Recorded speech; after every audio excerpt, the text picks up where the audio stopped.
Sahana vavatu, sahanau bhunaktu, sahaviryankaravavahai, tejasvinavadhitamastu, ma vidvishavahai. Om Shanti Shanti Shanti. Okay, so let's do a quick revision of how we arrived to the three bodies and the five koshas, whose purpose is to discern who you are. So we said that Sat-Chit enjoys the power to manifest, and this power creates forms. And as long as these forms I mistake as I, then that form is an upadhi for me. Now, what kind of a form does it create? It creates a jiva. Jiva. Jiva, we said, consists of three bodies: the gross, the subtle, and the causal. Okay? And these three bodies we analyzed, and we said that the gross body comes from the five elements, the subtle body comes from the five elements, and the causal body, is your causal body made of the five elements? No. Causal body is just, we use the guna model, we use the three gunas.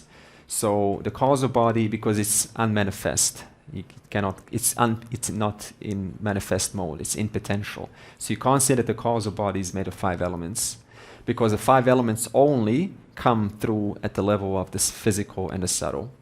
So these three bodies then were further divided into another similar model to make it more specific. And we call this gross body the Annamaya. The Annamaya. Okay, so this means this Annamaya only becomes a kosha, a cover. Kosha means cover. It only becomes a kosha, cover, when I take the physical body to be I. So this means, as I said, right now I give you some food, and you say, I don't want that food. I don't. That's not me. That's like, I don't care about that food. Let me throw the food away. But then you eat the food, and that food becomes part of your body. Are you going to throw your body away? No. Now you are protecting that food because it's undergone a modification from food into flesh. That's what Maya wants to say, modification. That Maya word is modification. In other words, food has modified into physical flesh, and now it is taken as though it is me. So it has become a kosha, a cover for me, because now I say, now I want more flesh, bigger muscles and more beauty and stronger and so on. Then we included the pranamaya. Pranamaya, modification of prana. That means you take energy of your body, and then you say, oh, this is something that I want to improve. I want to kind of make myself more energized, and I want to do some asanas, do some qigong. And so a lot of life gets spent in attending and remodifying prana, modifying prana in my body. Therefore, it becomes a kosha, it becomes a cover. And that cover can cost one a whole life of just pursuit of one of the five. All of these five give an opportunity. Annamaya, pranamaya, and all of the three coming, they give an opportunity for entanglement. Okay? And then manomaya. Manomaya, vijnana maya, and ananda. Ananda maya. So they're all modifications. Now, manomaya, vijnana maya. So manomaya is that when we are experiencing an emotion, any kind of emotion, pleasant or unpleasant, suppose you had some treatment in this place and there is a terrible feeling, okay? That feeling, that experience is generated by one of these five koshas. And then you say, and if your identity is in one of these five koshas, it becomes even more uncomfortable. because I'm unable to discern that these 5 are just upadis, but they're as though real for me. So Manomaya is any kind of emotion. Vijnanamaya, we said already, is any kind of thinking. So there are a lot of philosophers who are, or professors, who are identified with what they know. So they're very like, I want to, appear kind of, like a professor, or I want to protect my my sense of what I know because I spent so much time being this person. Therefore, even a professor or a very smart person can identify with one of these kosas. And you want to speak to them. Actually, I'll give you a story. One time I went to Chinmaya, Kerala, and I met a professor who also came to study the Brahma Sutra, and he was Western, and I made friends with him, but I found it hard to communicate because everything I said, I was corrected. I always found a way to correct me. For example, I said, your vasanas, your likes and dislikes, they're like a storehouse in your causal body. Just storehouse, there's just collection. It says, no, there's no such thing as a storehouse. We don't use that word. So, and that's just one example. And I was speaking to him, and the whole approach was turning Advaita into, because he's teaching in schools. So he came to share Advaita, what Advaita says to his students. So the whole thing was about turning Advaita into Vijnanamaya. What Vedanta says compared to what Buddhism says, compared to what Sikhism says, compared to what Christianity says, all of this was his speciality. That is identification with Vijnanamaya kosha. And it was kind of hard to, relate, but I did the best I could. So we can see how even small things like that can impede our ability to be normal because we want one of these koshas. And then Manomaya, all about, sometimes about the heart, just feel, I need to feel you. I need to feel you. I need to feel your words. Yeah, okay, that's fine, but you also need to understand my words. But some people like strongly, they have to feel the other person. I have to feel you. Like you're my partner. I have to feel I have to connect with you.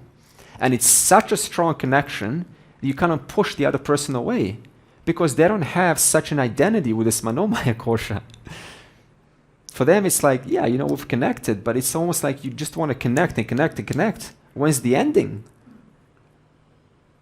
When is the ending? There's no ending to it. That's because Manomaya is such a strong thing. So it even produces relationship pressures. And then the other, the smart one, always wants to connect on an intellectual level. Let's think together. And that's a little bit too much pressure for the other person. One person identified with Manomaya, the other with Vijnanamaya. Kids are identified with Anandamaya. And therefore the whole family is sort of identified. And they're coming from different priorities. Because if you're identified with Anamaya, your priority is where? In your body. In Manomaya, let's community. Let's form a community. Let's come together, eat together. Let's feel good. And then Anandamaya, of course, we all want to merge with that, with that object of desire. Because when we merge, when there's a seeker, when there's a wanter and a wanted, okay? The wanter is what we call the jiva, okay? And the wanter has desires, has expectations,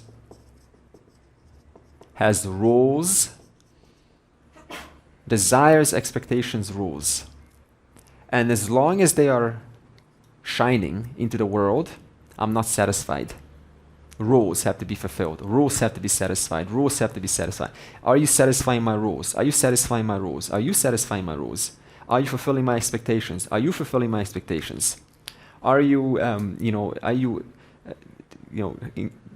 fulfilling my desires? Are you fulfilling my desires? Constantly, that voice is asking, are you? Is the world fulfilling my desires? So the person is moved through the world how? based on rules, desires, and expectations. Why? Why do I then go into the world? To get rid of them. That's what a desire fulfillment is. Isn't it true that when you fulfill a desire, you're happy? Why do you think in an orgasm, when the thing happens, then the whole thing is gone, the whole desire is gone? That means before, what got me together was that desire. I was agitated. And how did I get rid of the desire? By doing this. Now, people don't think like this because, it's kind of like a taboo topic, but that's how it is.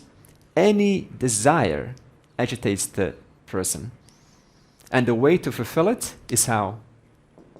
Merge with your object of desire. Come together, at least temporarily. And when you do, what happens? The pain of rules, desires, and expectations goes away. Temporarily, the pain. Because this is not you. Anything that is on top of me, I want to get rid of. Like a mosquito bites your body. What do you want to do? I'm motivated to go into the world and scratch, so I can temporarily relieve that desire, which does not belong to me. Therefore, the person then wants to merge, and it's so pleasing to do that, because it's so pleasing to come back to that state of fullness where nothing is wanted, nothing is expected, there's no chit-chat, this has to happen, you should be like this, you shouldn't be like this. All of this goes away. In this moment, I am one with myself temporarily. And that feels so nice. And when it goes away, you now want it again. And that becomes the pursuit of life. Now, what does Vedanta do? How does Vedanta solve this equation between wanter constantly wanting the wanted? We said last session that the truth of the wanter is awareness. We say intelligence. The truth of the wanted is intelligence. Both the wanter and the wanted are made out of the same stuff. When I understand that, it doesn't mean now that I no longer want to merge with my partner or with my friend. I don't want to call up my friend. Absolutely, but there is a certain objectivity, there's a certain maturity about the whole process. This has got nothing to do with not going to the world. It's got nothing to do with not having a relationship with friends and lovers and so on. It just has to do with objectivity. I see that the truth of that which I want is intelligence, and the wanter is also nothing but intelligence. All I'm ever wanting is God. The whole thing is God. And therefore, this makes the jnani's ananda permanent. Cognitive. This is cognitive ananda. Cognitive. This is not experiential. What is experiential? See, Anandamaya Kosha, that is experiential. Okay? Even understanding you and that are one. Even that is Anandamaya Kosha, as I said, because all happiness comes from Anandamaya Kosha. The only difference is that I understand that both of these are one. So this does not become binding for me. It becomes freeing. Because you're in touch with the whole reality. The whole thing is intelligence. So you can't be bound, because what are you getting bound by if there's only one? Intelligence can't get bound by intelligence, because there's only intelligence. Whereas if I see myself as different from you, you're Satyam, and you're Satyam, then I want you. And I'm agitated that I don't have you. So I need to what? Merge and make myself feel bigger. Because I see myself as apart from you. Therefore, Jnani's Ananda is constant. Why? Because no matter what I come with, what I connect with, it is only ever one and the same substance, one Brahman. And then we performed using these 5 kosas. Jenzi, you okay? Okay. Okay, good. Then we performed 2 methods to understand that these 5 koshas are not you. The first method, the first prakriya was drshya. Okay, seer, seen. Okay, so your physical body, someone, I'm not going to talk now, you tell me, give me a logic, why can you not be your physical body? It disappears in a dream. It's changing constantly, go on. That means you're not bound by the attributes of the body's strength or weakness. It's decaying. Hmm? The body's decaying. The body is decaying, right? So when you were young and strong, I am. Now when you're 70 or 80, I am. Do you go like that? No, you still go I am. Now in reference to that's just a little bit of a voice thing and a little bit of low energy, but the I am remains unaffected.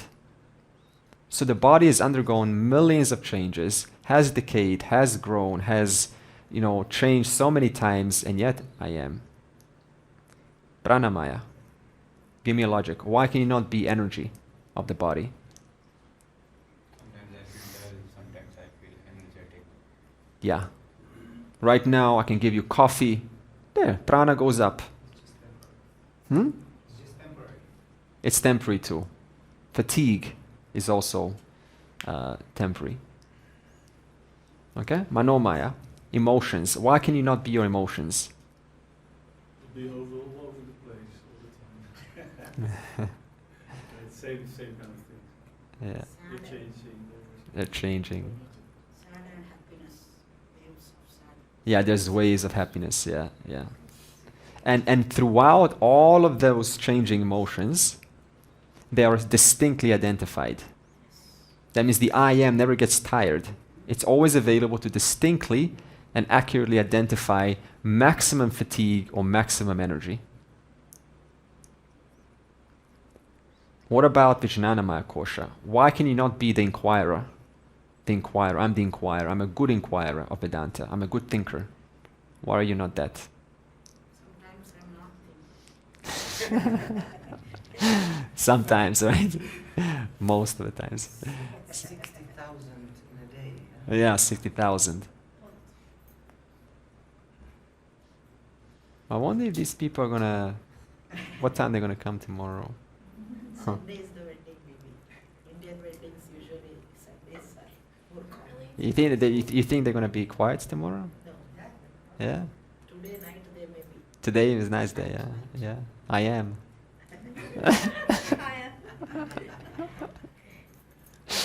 We can have a conversation all we want. I know that I am, while being a thinker.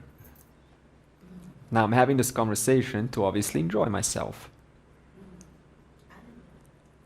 And you're having this conversation to enjoy yourself. That means you always do to be pleased. You want to be pleased. Because you always want to come closer to your nature. The Anandamaya Kosha, as we said, is a nice teaching tool because it shows you, since every person in the world wants to resolve their wanter and wanted, means we all want non-duality. Because this is duality, wanted and wanter, subject and object. Living example of what everyone is seeking. That non-dual presence where there is no me seeking that. There's just no such thing of subject and object. Desirer and desired. Wanter and wanted. So for that moment I get a glimpse, fullness. I love this. It doesn't last. And then again I chase non-duality. And then again I chase non-duality. So you can say whatever philosophy you're into, non-duality is a fact. Sometimes you just wish you could just say this to people, right, to kind of help them see this. It's got nothing to do with belief, seeing things out there that don't exist. Now. Universal. That's why Advaita Vedanta is on the top. Yeah. Right, right. So you can't get satisfaction no matter what desire you fulfill. Yeah, yeah. There's another desire that's going to be born. Yeah. So you're going to be endlessly chasing for those non-dual moments of fullness until you recognize what I'm seeking is not different from me. Then it's a permanent resolution. And that's the difference between a wise person and an unwise person. It doesn't make the unwise person sit home and do nothing. They are still going to the world and doing what has to be done according to their samskaras, whatever it is. But a maturity is there. A certain amount of composure, equanimity is there. Happier, I can be alone, I can stay, I can eat alone. I don't have to constantly be with people and talk and all this sense of loneliness and the sense of isolation, it goes away. You're not outside Ishvara's order. You are here. It's never going to be different. You're always here. The body dies, I'm still here. Now, I'm here. Body dies, I'm here. No difference. You've never been outside yourself. You are already in God. This is God. And that's the understanding. Therefore, when things come of desire, of some kind of fascination, I can look at it and say, be objective. Do I really need this? No, if I can use it. No sense of spiritual, I am beyond all this. Look at that. Who is the one beyond what? There is an I that's beyond something else. Two things. And it sounds fancy. Sounds really wise. That's why a wise person is ordinary. Ordinary, ordinary. No complications or spiritual complexes and putting on a show beyond something. I'm detached. Detached from what? I need to cross the ocean of samsara. What samsara? There's only Ishvara here. Therefore, relaxation comes. That's the first prakriya. The second prakriya was Anvaya Vyatireka.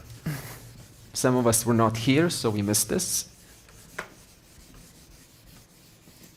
Okay, so just a quick revision. Anvaya, which means non-negatable, and Vyatireka, which means negatable. For example, I can negate the spot by breaking it, but I can't negate the substance. I can negate the clay, but I can't negate the molecules. I can negate the molecules, but I can't negate the atoms. I can negate the atoms, but I can't negate the proton, neutron, electron. I can negate proton, neutron, electron, but I can't negate intelligence. I can negate intelligence, I can't negate awareness. Therefore, the final substance. So now, to come to understanding using these 5 kosas, how do we arrive to who I am? Well, Annamaya, in the waking, Annamaya, is it available? Yes. Therefore, it's all good. But the moment the dream comes, is it available? No. Therefore, it becomes Vyatireka, it's negatable. So far, I figured out I cannot be the body because it's been negated. In the dream, what's available? Manomaya, and Vijnanamaya. So Vijnanamaya, they become non-negatable in the dream. They're available. Another name here is available. Okay. However, in deep sleep, what happens? What happens to Manomaya and Vijnanamaya? They too become Vyatireka, negatable. That's why we have no experience, no memory. Memory and experience and all thinking, all of this is Manomaya and Vijnanamaya. Therefore, I've now figured out that I cannot be Annamaya, Vijnanamaya, Manomaya. But what is in deep sleep? Annamaya. That's why you have Anandamaya. That's why there is bliss. So what does this show you? That Anandamaya Kosha is the most pervasive. It's the most subtle. Now, how do you negate the Anandamaya Kosha? Because we want to arrive to the final Anvaya, that which is non-negatable. We have to negate Anandamaya Kosha to prove that I'm not Anandamaya Kosha. Because most people stop here and they say, no, I am happiness. I am happiness. My nature is happiness. You're not happiness. You're much more than happiness. Therefore, in the waking state again, Anandamaya Kosha is covered with a little bit of sadness, a little bit of this, a little bit of that. Therefore, we can also cover Anandamaya Kosha. But can you cover awareness? No. It's the only principle because of which all things are revealed to be or not be. But awareness itself remains consistent through and through.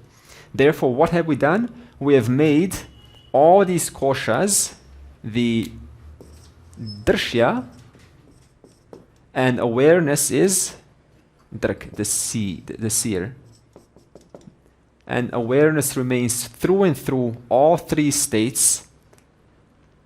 It's the only principle that I cannot negate.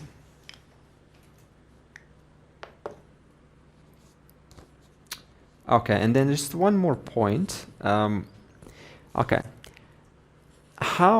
What is the wise use of these koshas? How do I make these koshas into a proper use? Like, how do I now, knowing this, what do I do with these koshas that you have, that you are wearing? What do I do with them? Do I have to negate them? No, because cognitively you recognize they're just upadis. They resolve into satyam. What do I do with these koshas now? If you objectify them, it's easier to, it's not to a certain level, manage them a little bit. Manage them. That's From an objective point of view. That's the answer I was looking for. Use these koshas to realize Atma. Excellent. That's the answers I was looking for. This is called karma yoga. When you use your 5 koshas, such as Annamaya, I keep my body strong. I exercise. I keep it healthy. Because it's a means to an end. I keep my energy levels high. Do whatever you have to do. Breathe sometimes a little bit more to stay alert. Manomaya kosha, Vijnanamaya kosha. Keep my emotions in order. Reframe my troubling emotions that keep arising on and on. Why? So that I can understand and connect with Ishvara. Vijnanamaya kosha. You can enjoy your hobbies, your music, your swaras and ragas. Understanding them, they are a means to an end, to keep my mind sharp, to be able to capture the nuances of this teaching. Anandamaya kosha, you can appreciate as just a little taster of your fullness. Rather than just, oh, I'm happy, happy. Wow, this is what happiness is. This is my nature. Just a glimpse. Therefore, all kosha has become now a means to an end. That is karma yoga, where you're using this embellishment for what it was originally intended for. It can also work the other way around. I mean, if you're struck by great illness, it's just what it is. You also have to, like, okay, objectify. Yeah. Then it's not. Then you're not managing in the way you describe. Just it's more like discernment. Yeah. Okay. You know, last time I was at a dentist, and I saw that injection, all my knowledge disappeared. I was not objectifying anything. So we also need some humility, right? It's all nice now in class. When some sickness comes, scissors and scalpel and all of that. So, in that moment I just pray. You become a basic human being in those moments. A basic human being. So this means there's a fallback. God, I hope this goes well. So yes, objectifying also is very helpful, but it doesn't always work. It may work, I don't know, but do not feel bad, if you don't do it, right? You're a human being. So this is just about becoming human being ordinary. Okay. All right, now verse 17 says, Atma manifests in the buddhi. Sada sarvagataha api atma na sarvatra avabhasate buddhao eva avabhaseta svacheshu pratibimbavat. So self is always all-pervading, in the buddhi only. So this means that Atma is all-pervading. It's like space, it's all-pervading. And where specifically does it reveal itself? Does it reveal itself here in the span? No. Only one place, and we call this place, which is your buddhi. But there's another name, is upalabdhi sthanam. Upalabdhi means a place of cognition. So this means your buddhi is a place of cognition, the only place where you ascertain awareness as it really is, or lack of it, okay? Now, just a little metaphor. Where is the government? Suppose we're now in your local country, right? Whatever the country is. Where is the government? All throughout. Infrastructure, roads. Where is the government not? The government is, throughout everything. But where is government the most found? In the headquarters. So even though, like that, awareness is all pervasive, where is that upalabdhisthanam where I find it the most? As it is, at the headquarters, which is your buddhi. And for that buddhi to accurately capture the government, awareness, the governor of the universe, you could say, that buddhi has to be relatively still, relatively capable of not dumping its own bubbles onto that awareness. That means this is why we say karma yoga, turning the buddhi into a discerning, mature, discriminating buddhi that's capable of, or doesn't falter, doesn't mix things up. Now, another example that we can use is space. Space is all-pervasive.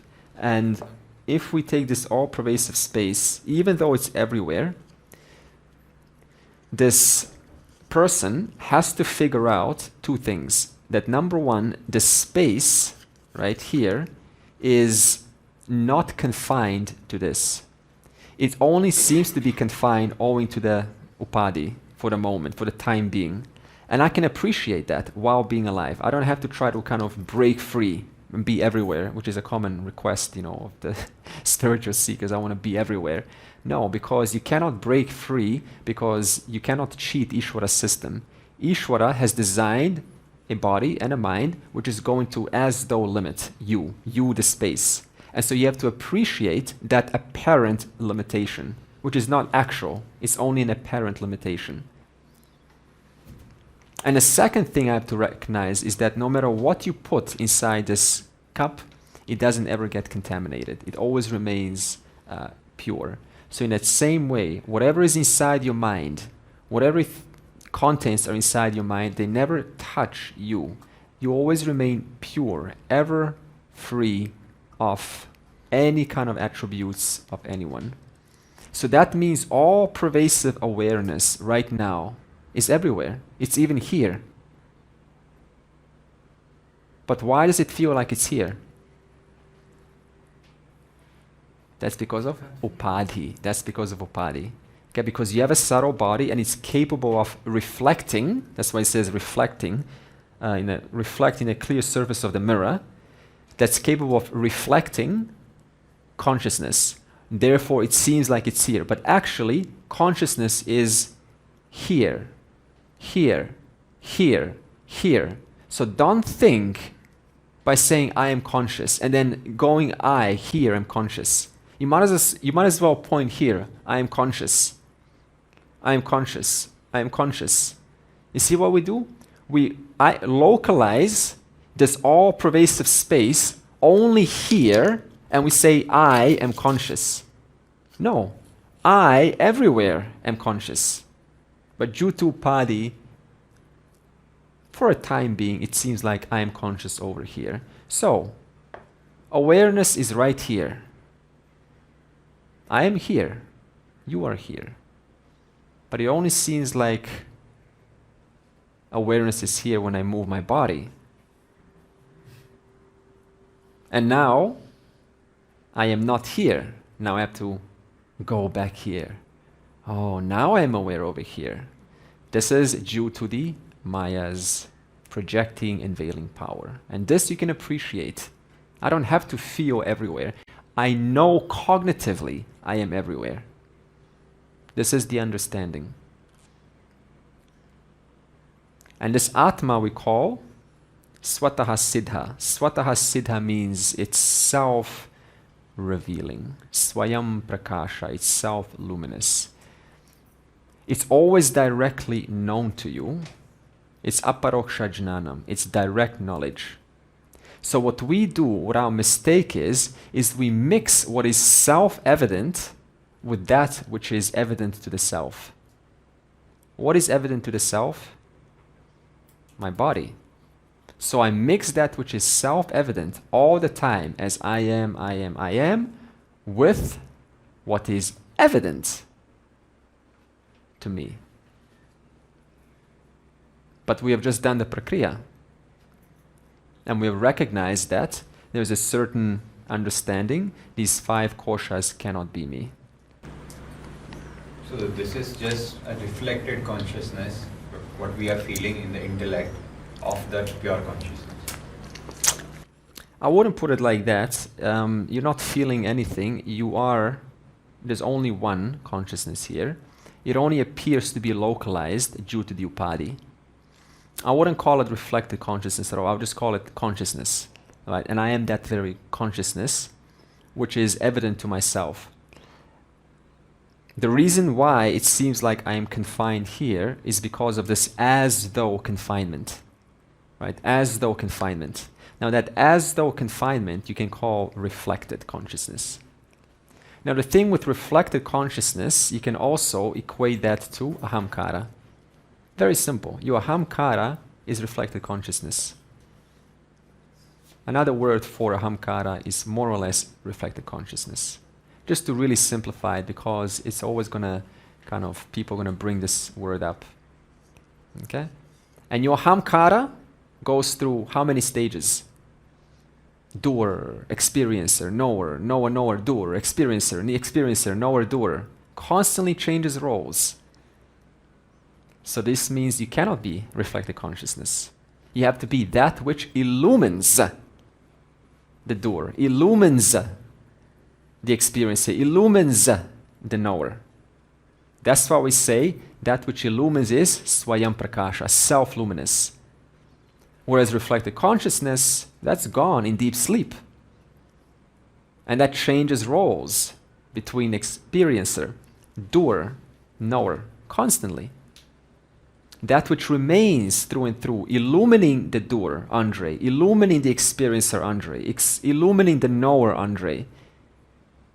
That which illumines is I. That's Brahman.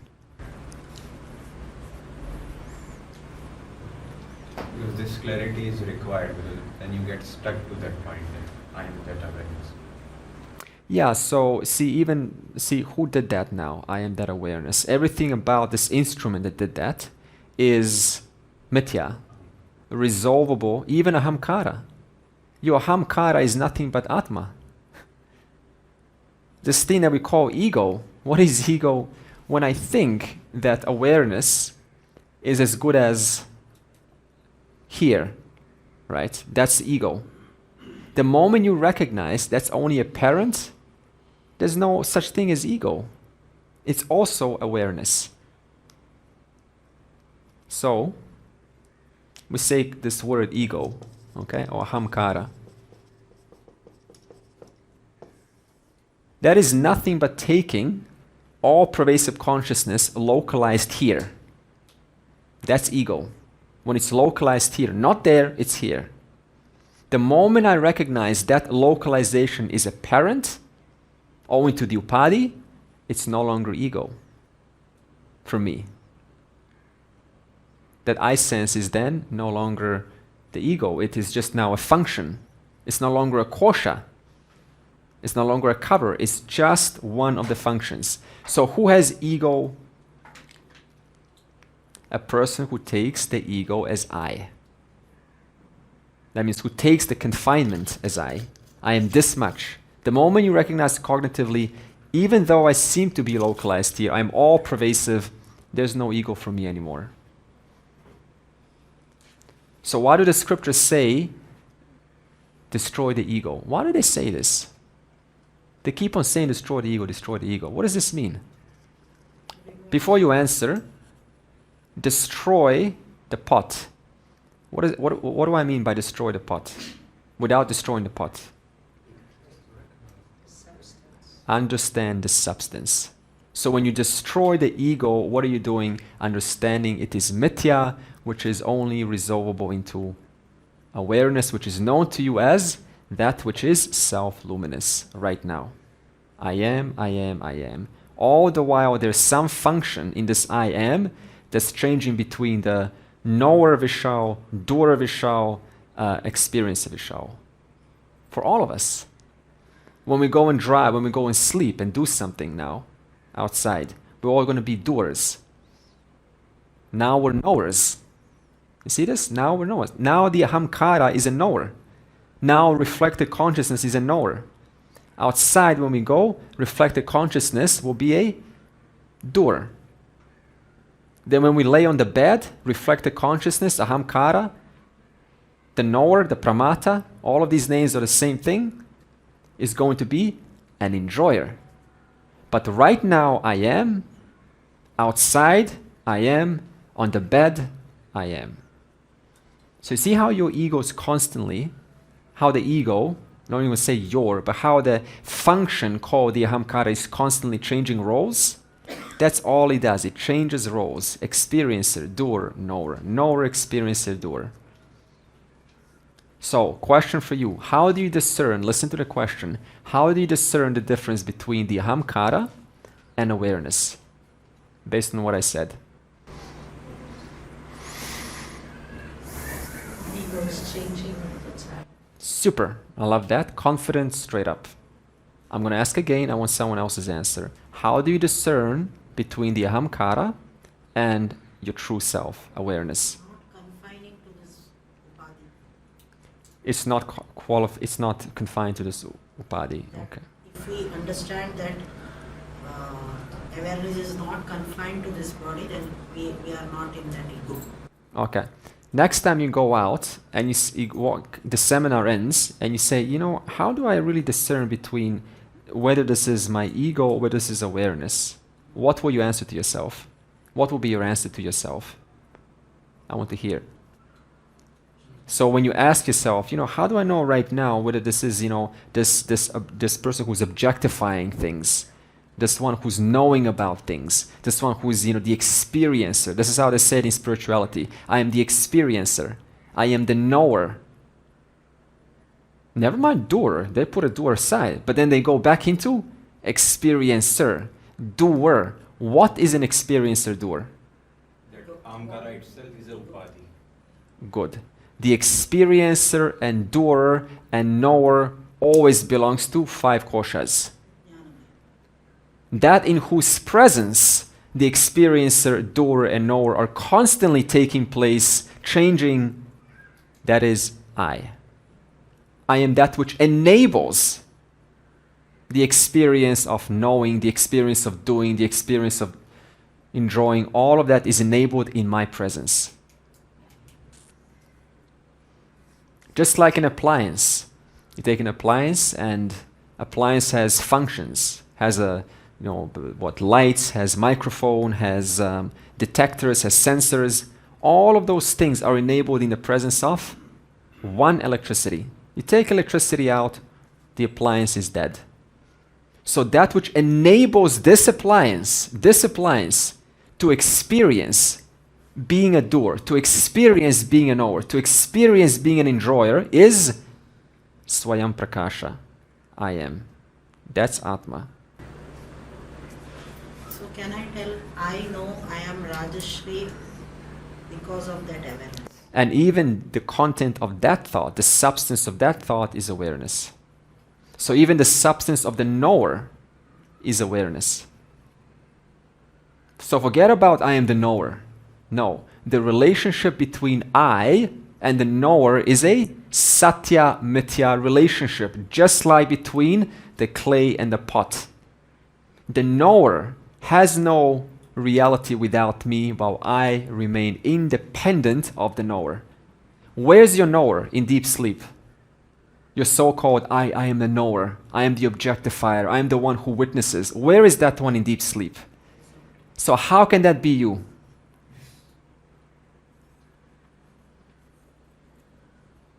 This is the relationship between the self, Atma, and Ahamkara. What kind of a relationship is it?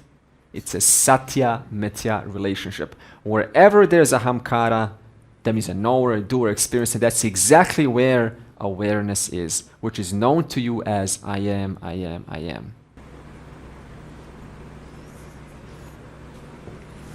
Now I can connect when Swami Vivekananda used to say that real men and apparent men. What is the difference? Real Man and the apparent man. Real man and apparent man. In a way, what is pure consciousness and what is this ego? Oh, okay. He used a different kind of language. Okay. So as long as you're connecting now, that's wonderful. So just to get this straight, because this is the essence of not kind of getting all this pseudo stuff confused. Yeah, okay. Now, next verse. Atma is distinct from the body, senses, and the mind. Verse 18. Deha indriya manaha buddhi prakriti bhyaha vilakshanam tadvrti sakshinam vidyat atmanam rajavat sada. Okay, so it uses here a king, right? A king. So it's an example, but it's limited example. See, every example is going to be limited, but it attempts to convey. So a king in his kingdom sits down and does nothing really. It's just actionless. But in his presence, a lot of things happen. There's kind of like this power in his presence that people feel safe and they can just do and be themselves and they can express their nature. And so the king is in effect not doing anything. Just by the presence of the king, things are done. So now it uses this example and it says that in the presence of awareness or self, everything comes to be. In other words, in the presence of awareness, there is a satya mithya relationship with everything. Now, what does it mean to say there's a satya mithya relationship to everything? Well, we've already analyzed satya mithya with objects, physical objects, but let's make it more personal with our thoughts. So, if you look at your mind, what is your mind made of? Thoughts. Imagine your mind, see, even to imagine, that's also mind, right? So imagine your mind is like plasticine. You know plasticine, like, what do you call it? Thing that you can, sticks? Blue tack, we call it in Australia. Evelina, help? Blue tack. Yeah, it's like a sticky substance. It's like a sticky substance. Yeah, or maybe just clay, or wet clay that you can shape him, or like this, right? Like this. You can constantly, because this I can't really, bend. But imagine your mind is like this, right? Constantly, right? Changing, like plastic, huh? So every thought is going to change the nature of your mind, okay? Right now your mind, we're all looking here, and I'm looking this way. So your mind is very different than my mind is, because my mind includes characters and your mind includes one character, okay? So in that sense, our mind is different. Now, every shape, if I say let's turn our heads that way or this way, your mind is literally changing. It's like literally like that clay, constantly changing. Now, every change, what's the content within, through and through the mind? What's the content of the mind? The content is awareness. That's why you can have a changing mind, but no matter what it changes into, This thought is revealed to me. This thought is revealed to me. This thought is revealed to me. This thought is revealed to me. This thought is revealed to me. Now, what is that me to whom it's revealed? To the mind, which is nothing but awareness. You see? So we're not separating the mind and awareness. The mind is awareness. It's a satya-mithya relationship. The pot now says, in the presence of the clay, pot is known to me, the clay. Okay? In the presence of the clay, this kind of mind is known to me, the clay. So this means no matter what thought you have about anything or anyone, anytime, what's the content or what's the substance of that thought? It's always going to be awareness. Does this now mean that the thought displaces you? And yet, in some fishy schools, we say what? Still your mind, because thoughts take you away from you. Thoughts don't take you away from you. Wherever there's a thought, that's exactly where I am. Wherever there's mithya, that's exactly where Satyam is. You can never be away from yourself because there's only one self, only one substance. So what's the relationship between your good, ugly, and your good, the bad, and the ugly? Thoughts and awareness. It's a Satya-Mithya relationship. Convinced. Let me see. Now suppose someone says, yeah, but Andre, I doubt this. What just happened? Yeah, Andre, but I doubt this. What said that?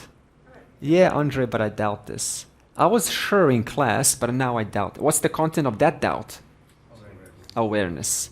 Oh, Andre, it's so clear. What's the content of that thought? Awareness. So where is our error? We identify with the shape of the mind. And then we try to inquire, I want my mind to kind of be different. I want to constantly reshape my mind. And yet Vedanta says, no matter what shape your mind is in, I am there. It's a Satya-Mithya relationship. Okay, so the content of every thought we said is awareness. But what about the content of I sense? If someone does something which has hurt me, and I want to make it like non-dual way. I want to bring myself to non-duality. So how do I say I am the presence in whose awareness this act has been done? No, this is not about doing non-duality. This is about understanding. So this is not. I'm not giving us a technique. I'm providing us an understanding that the content of every experience, but every experience, someone hurts you, and an experience takes place in one of those 5 kosas. Am I there? Am I there in that experience? Right? You are. So deal with the experience. You have not gotten displaced at all. You're still there. So what is there to do? I don't have to now go, I have to do what has to be done. So somebody hurts me. I go and respond. I do what has to be done. Suppose one is not able to respond. That person is of such a status, or you don't want to respond at that time because you don't want to react. So what do you do? There's no question of what do you do. You just do. Your body will do whatever it does whatever it has to do. So what I'm trying to show you here is that this is an understanding that is permanent. Once it takes place, there is no how do I now convert this experience into a non-dual thing. You understand that every experience takes place in the body. The body is meant to experience. That's what it does. It's an instrument, like an appliance. Appliance will turn. The gears will turn. You can't stop it. Let that go. Let that be. That's how it's supposed to be. I am always here. I am the awareness through and through all experiences. And that's never not true. Therefore, it's not a question of doing. And it's not a question of being. Just be. How can you be when you already are?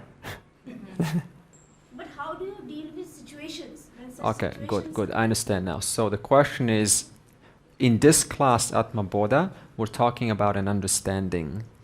Bhagavad Gita is working with situations, you see? So this means everything has a place.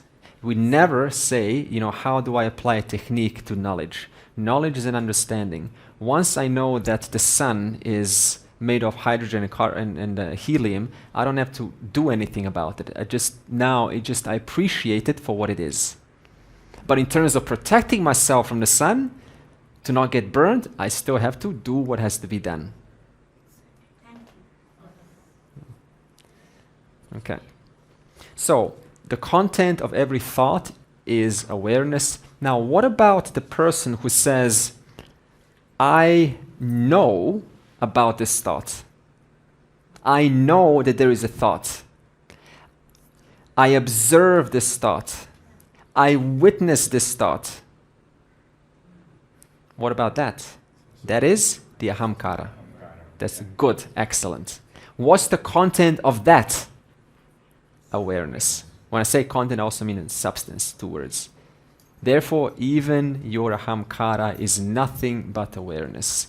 There's no such thing as, I've got an ahamkara, and who's the real self? Is the ahamkara the real self, or is my awareness the real self? That question dissolves. Because the ahamkara, your ego is nothing but awareness. Because it's a satya-mithya relationship. What about the translation in verse 18, the witness of their function? Yeah, so the witness, so I use the word sakshi, the witness. So in this case, the sakshi is ahamkara. Because I know you've learned sakshi to often mean awareness.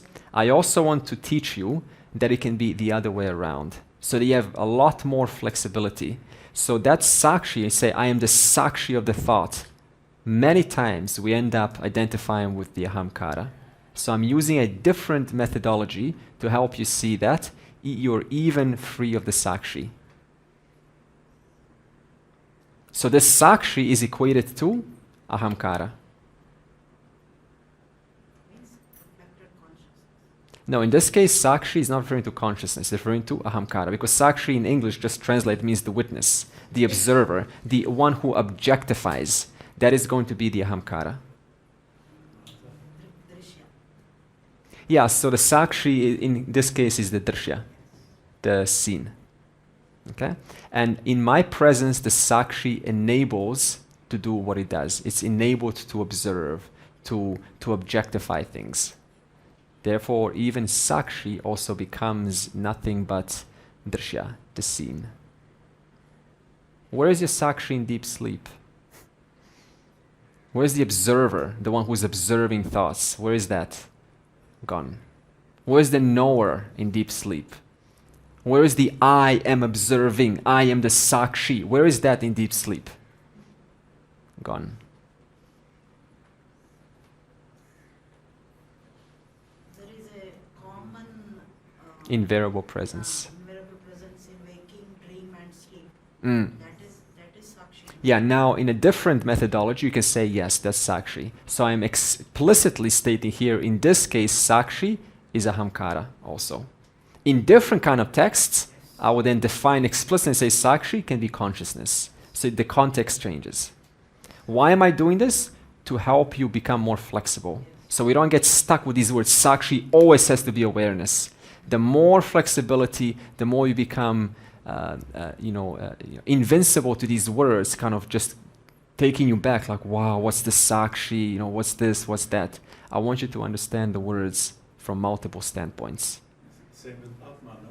Sometimes. Mind, sometimes aware. Yeah, it refers to Exactly. the ahamkara. Excellent, excellent. Yes, in Happens in Bhagavad text, Gita, Yeah. Atma means mind, in some verses, even in some verses it is senses. Yeah, you see, exactly. So, You should not get confused. so flexibility.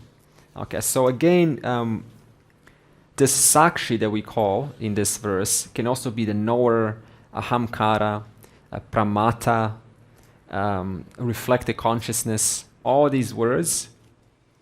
So sakshi,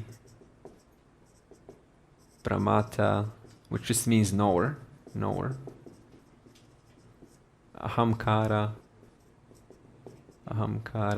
ego, reflected consciousness, all are drishya. And is all are related to mind only? They're all functions of the mind. Yeah, simple as that.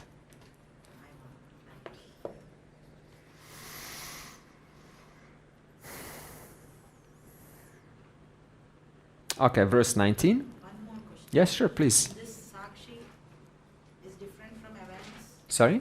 The sakshi and awareness?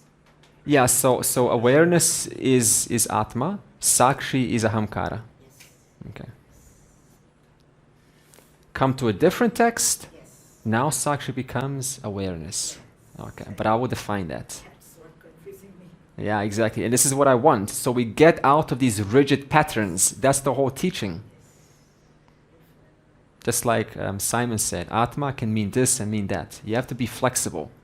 That's why some Upanishads say it like this, some Upanishads say it like that. In one, the Upanishads say that it's Maya is potential, and then Ishvara is manifest. Other Upanishads say that Maya is this. It's like, which one's right? They're both right. That's why we need guru to exactly. That's why Guru needs the Guru. Yeah, that's how it works. That's the tradition. Yes. Yeah. Self-learning is. Self-learning can be good, but it's limiting sometimes. Yeah. Even AI. I found even AI. I don't use AI in Vedanta. It's too dry for me. I still need a teacher. Yeah. You can get educated through these terms with AI, but if I want someone to touch my heart, transform my life, I need Guru. Okay. Verse 19. Atma appears active due to the senses. Vyaprateshu indriyeshu atma vyapari iva avivekinam drishyate abreshu dhavatsu dhavan iva yatha shashi. This is another example. It wants to say that, I don't know if you've ever done this. You looked up in there was a moon, right? And the clouds, I'm trying to relate to this example because I've not had an experience of this. And the clouds are moving, and somehow it seems like the moon is moving. But I have a different example, personal example. I was on a train. I genuinely couldn't tell. It was so real. And I wasn't moving, and the train was, I was still, right? No, the train. See, I don't even know which one was moving. So that's the point. So this means that when we take this, because of this upadhi, it seems now that the moon is equated to awareness, that I am moving. See how Maya reverses the role? You're all pervasive, and yet all pervasive is now moving. This is due to upadhi. I can be okay with that cognitively. It's fine. I can appreciate that. My own power is playing, having a little joke. So like this. So this means it's okay. Even though I am all pervasive, I can enjoy as though I am moving. Wow, I am moving. And yet I'm everywhere. So this is not to be overcome. This is to be appreciated. This is glory, vibhuti of Ishvara. Okay. And now what's the limitation of this example? So he uses moon and clouds. What's the limitation of this example? They're both objects, and there's a subject, and moon and clouds are two different things, whereas what's the relationship between awareness and this body-mind? It's a satya-mithya relationship. There is no distance whatsoever. Just like this plastic is constantly moving. Actually, this name and form is constantly moving, but is the plastic ever moving? Is it changing? No, the name and form is changing. The plastic always remains plastic. Okay? Yeah, it's not. See, that's why we said Atma is Vastu Tantra. We need to understand Atma as it is, not as, as space. And we're going to use some examples using space, but we're going to say that even space itself is mithya. Therefore, we cannot fall for that error. It's coming up. Even time and space is mithya. Verse 20. Body, mind, and senses depend on Atma. Atma chaitanyam ashritya deha indriya manaha dhiyaha svakriya arteshu vartante surya alokam yatha janaha. So before the knowledge, what was the jagat was the drishya. All the objects were drishyas, they were just seen, and I, the body, mind, senses was drik. Now after knowledge comes, the jagat is drishya, and the body, mind, which is observing the jagat, is also drishya, and that presence, which never undergoes any change, any modification, is drik, the seer. That's the change. And then he uses the example here and says, without the sun, plant growth is impossible, no life is possible. So then he uses that example and says, now, right, when the sun shines, it affects the world, right? It makes the world go round. Does the sun get affected by anything that happens in the world? No, sun remains sun. The world, whole earth can explode, sun remains sun. So like this, awareness being the substance of all things remains as it is all the time, free of all attributes of everything that happens here. And that awareness I remain, and it remains uninvolved. Okay. Just like, as I said, with the example of electricity and appliance. If you have electricity, suppose we're all appliances. Anyone wants to be a toaster? Good. Wants to be a fan? We need a fan. So it'll be very important. Anyone wants to be a speaker? Another very important thing. You would be a speaker. Okay, cool. So now we're all kind of like, I'm a speaker, I'm proud, I'm a fan, I'm spinning, I'm cooling people down. And we all need each other, right? But there's one common presence through us all, and that enables us to do according to our nature. So if my nature is to blow, I will go. Your nature is to speaker, amplify sound, that's what you will do. That we can all appreciate. That's called our swadharma. But it is all in the presence of one awareness. And then we will continue the rest tomorrow. Remember, questions are coming up after this.